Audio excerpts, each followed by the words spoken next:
नमस्कार दोस्तों, आपका स्वागत है हमारे चैनल हिंदी साहित्य अड्डा पर।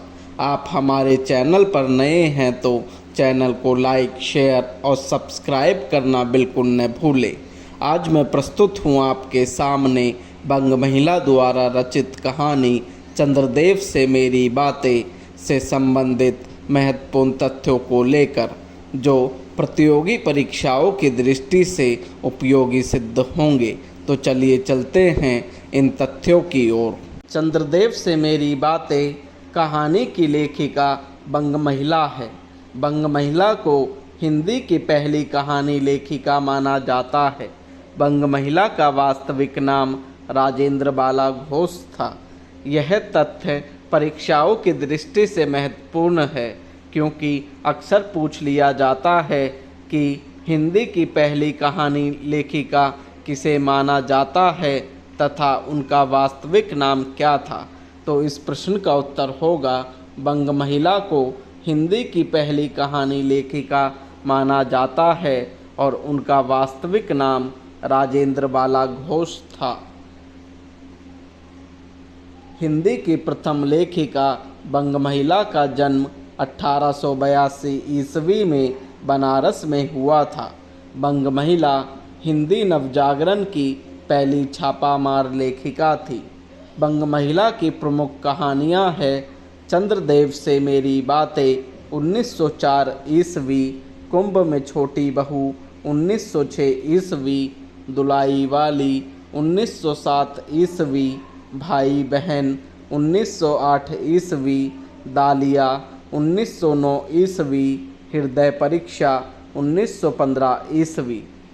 सन 1911 ईस्वी में नागरी प्रचारणी सभा वाराणसी से प्रकाशित उनकी पुस्तक कुसुम संग्रह में संकलित की गई है। इस संग्रह का संपादन आचार्य रामचंद्र शुक्ल ने किया था। चंद्रदेव से मेरी बातें कहानी सर्वप्रथम निबंध के रूप में 1904 ईस्वी में सरस्वती पत्रिका में प्रकाशित हुई थी। बाद में इसे कई पत्र पत्रिकाओं में कहानी के रूप में प्रकाशित किया गया। लक्ष्मी सागर वैष्णवी ने अपने निबंध नवनीत में लिखा है, चंद्रदेव से मेरी बातें कहानी नहीं, एक निबंध है। यहाँ यह तथ्य महत्वपूर्ण है कि चंद्रदेव से मेरी बातें कहानी सर्वप्रथम निबंध के रूप में 1904 ईस्वी में सरस्वती पत्रिका में प्रकाशित हुई थी। बाद में इसे कई पत्र पत्रिकाओं में कहानी के रूप में प्रकाशित किया गया। चंद्रदेव से मेरी बातें कहानी को भवदेव पांडे ने हिंदी की प्रथम कहानी मानते हुए इसे हिंदी की प्रथम राजनीतिक कहानी भी कहा है।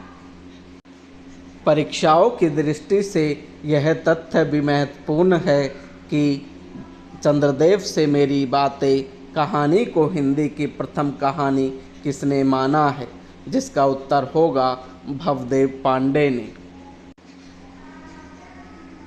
भवदेव पांडे के अनुसार चंद्रदेव से मेरी बातें हिंदी साहित्य की पहली कहानी थी जिसने अपने समय की राजनीति और अर्थनीति को केंद्रीय तथ्य बनाया। वहीं गोपाल राय लिखते हैं, चंद्रदेव से मेरी बातें कहानी में समकालीन वायसराय लॉर्ड कर्जन के प्रशासन पर करारा व्यंग है। कहानी में मुख्य दो पात्र हैं, भगवान चंद्रदेव और स्वयं लेखिका। इस कहानी में लेखिका संवादात्मक शैली में चंद्रदेव से बातें करती है। यह कहानी पत्रात्मक शैली में लिखी पहली कहानी है जिस पर शिव शंभू के चिट्ठे निबंध का प्रभाव देखा जा सकता है। परीक्षाओं की दृष्टि से यह काफ़ी महत्वपूर्ण तथ्य है, क्योंकि परीक्षाओं में पूछा जा सकता है कि चंद्रदेव से मेरी बातें कहानी पर किसका प्रभाव दिखाई पड़ता है, जिसका उत्तर होगा चंद्रदेव से मेरी बातें कहानी पर बालमुकुंद गुप्त द्वारा रचित निबंध शिव शंभू के चिट्ठे का प्रभाव दिखाई पड़ता है। जिस प्रकार बाल मुकुंद गुप्त शिव शंभू के चिट्ठे में लॉर्ड कर्जन की नीतियों पर करारा व्यंग करते हैं, उसी प्रकार चंद्रदेव से मेरी बातें कहानी में बंग महिला भी लॉर्ड कर्जन की नीतियों पर व्यंग करती हुई नजर आती है।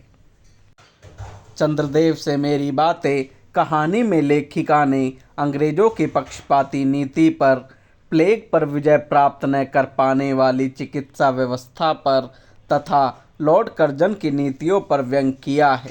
कहानी में लेखिका चंद्रदेव को पत्र लिखती है और उनसे भारत में ब्रिटिश शासन की स्थिति के बारे में सवाल करती है। चंद्रदेव को भारत में ब्रिटिश शासन की स्थिति के बारे में बताया जाता है, जिसमें भ्रष्टाचार और अन्याय शामिल है। बंग महिला ने इस कहानी में अर्थनीति और राजनीति को केंद्र में रखकर तत्कालीन वायसराय लॉर्ड कर्जन और उसकी व्यवस्था पर व्यंग किया है। कहानी में ब्रिटिश शासन की पक्षपाती नीतियों, पदोन्नति के लिए सिफारिश और चाटुकारिता का भी वर्णन किया गया है। इसमें तत्कालीन समय के सामाजिक, राजनीतिक तथा आर्थिक समस्याओं का चित्रण है।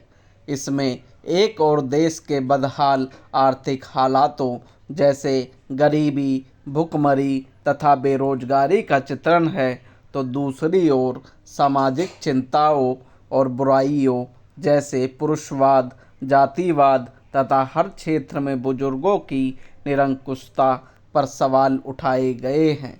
इस रचना में हिंदी, अंग्रेजी और हिंदी के तत्सम शब्दों की बहुलता देखी जा सकती है।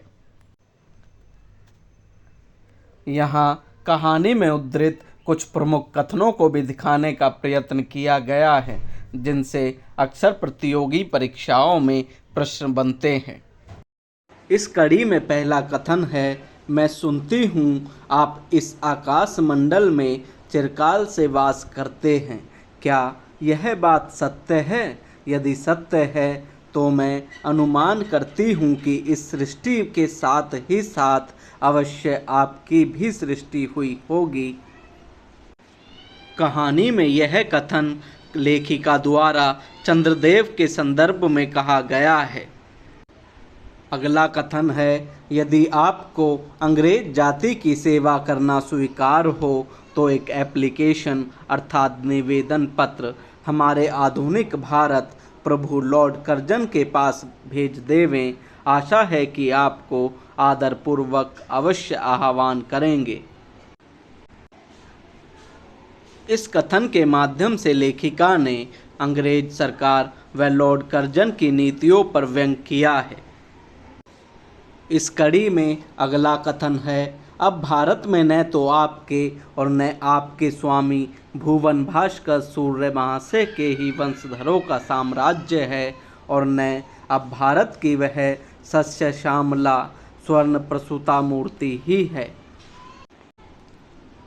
इस कथन के माध्यम से लेखिका ने यह दर्शाने का प्रयत्न किया है कि भारत में अंग्रेजों के आने से पूर्व जिस भारत को हम सोने की चिड़िया कहते थे, वह भारत अब सोने की चिड़िया नहीं रह गया है।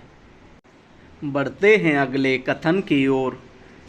यहीं जब चिकित्सा शास्त्र के बड़े बड़े पारदर्शी उन पर विजय नहीं पा सकते, तब वहाँ आपके देवलोक में जड़ी बूटियों के प्रयोग से क्या होगा। इस कथन के माध्यम से लेखिका भारत में फैल रही प्लेग की बीमारी पर कटाक्ष व्यंग करती है। ऐसी ही और वीडियो देखने व सुनने के लिए जुड़े रहिए हमारे चैनल से। साथ ही इस वीडियो को पूरा सुनने के लिए आपका बहुत बहुत धन्यवाद।